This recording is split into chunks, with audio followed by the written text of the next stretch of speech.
तर नमस्कार मित्रांनो, हे आहे पहा आमचा हरभरा. तर आज आलतो गावाकड. तर बघू शकता तुम्ही 6 नंबर एक हरभरा आलेला आहे. तरी पहा हरभरा, तिकडे कांदे पण आहेत. तरी तुम्हाला दाखवू सगळे, थांबा. व्हिडिओ शेवटपर्यंत पहा आणि सबस्क्राईब करा.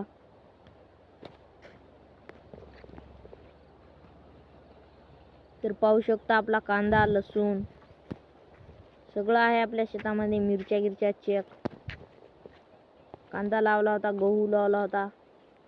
तर बघू शकता कांदा कसा आहे, मस्त आहे का कमेंट मध्ये सांगा. तर पाहू शकता आमचं शेत.